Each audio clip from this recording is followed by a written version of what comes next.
Welcome back to Expedition Extreme. We have got a very different show for you this time around. If you are a motor enthusiast, you follow the Dakar, you love rallies, keep watching. If you're not a petrol head, go and watch one of my other shows. But today we set off, we went through to the Abu Dhabi Desert Challenge prologue, and we've been filming there, meeting some of the icons. The guys have pretty much just left Dakar, their vehicles have just got out of South America, and they're here in the United Arab Emirates for the next leg.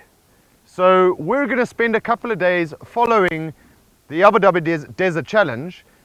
It's not going to be one of my typical shows. I'm also not going to be a reporter on the Abu Dhabi Desert Challenge, but spending time and living in the GCC, there are few of these phenomenal events that have superstars. Nasser Al-Attiyah, Sam Sunderland, that just won the Dakar on the bikes. So like I said, this show is not our typical show. We're not going to be reviewing vehicles. We're not going to be doing any routing. We're going to be spending time enjoying what Liwa Abu Dhabi has to offer. We're going to be camping out. Tomorrow morning, the race pretty much comes past us over here. We're going to be filming that, enjoying it, and then moving off to the bivouac, hopefully meet some guys, and then from there head off to the second special stage, camp the evening and wait for the guys to come through in the morning. So this is an absolute pleasure trip. If you love loud, fast racing cars, keep watching. We're joined here with Nasser Al-Attiyah, Dakar winner at Abu Dhabi Desert Challenge. And Nasser, tell us about the new car. You happy with it? You happy after this? Absolutely, I'm happy with the Toyota. It was a good win in Dubai, and now we repeat this win again in Abu Dhabi. Thank you. Thank you, Nasser.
So Tricky, this is you're about to embark on what, the next 5 days of hell, helping everybody out when they get stuck. Nah, we leave them there. You leave them there. Yeah, we're not allowed to help out officially, but if we can, then we do. So any of the bikes that break down, you give the bikers a help out, but the cars, as much they stay in the desert, yeah? If we can pull the cars out, we can pull them. They're big and they're heavy, and you know, we pull them out. We don't want to leave them out there, but it's not our job. Our job is to look after the bikes, really, and get the bikes out. And if you can help a car, you can help them, you know. But our primary job is to look after the bikers. You know, they need our help. We can get their bikes out quite easy. See you in the sand. Bye. The Abu Dhabi Desert Challenge is truly a family spectator sport.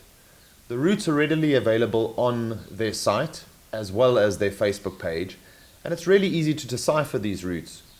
You can choose the route, camp out en route, and make sure that you're there nice and early when the superhumans and superheroes come flying past on their bikes, quads and cars.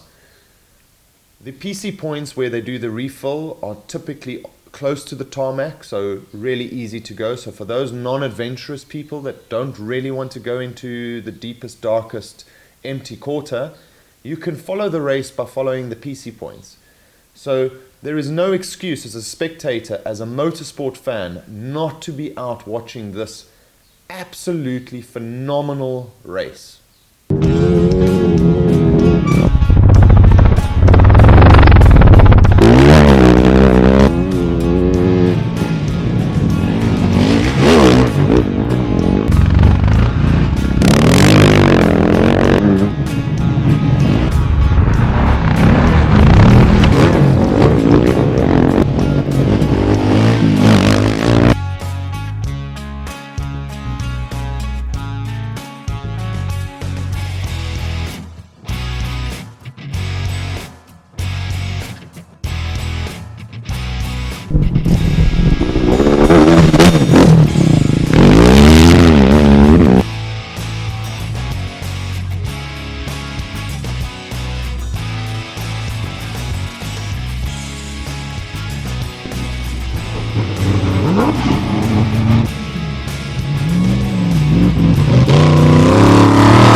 Today's been an absolute grueling day, but filled with lots of fun, lots of pleasure. Seeing guys at the top of their game in motorsports racing through the dunes, cannot describe it.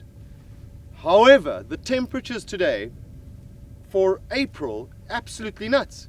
Running up to 46, 47 degrees Celsius. My tire temperature at one stage was up at 57 degrees Celsius. And we're just bumbling through the dunes. We're nowhere near rally speed and nowhere near the speeds that these guys have been going through. I don't know how these guys do it. There are no air conditioners, there are nothing. These guys are out on their bikes, they're out in the elements. We met up with some of the guys a little earlier, and dehydration has already set in. Day one. This is one of the toughest races in the world. Yes, the Dakar is over 2 weeks. This is 5 days of technical dunes and incredible heat. So we've had a lot of fun. We're going to set up camp just outside the bivouac and head off tomorrow morning early, so the bikes and the cars revving up to get to the start point will wake us up, and then we're going to head over and see if we can get some more filming done. So time for us to get something nice to drink and set up camp. We'll catch you tomorrow.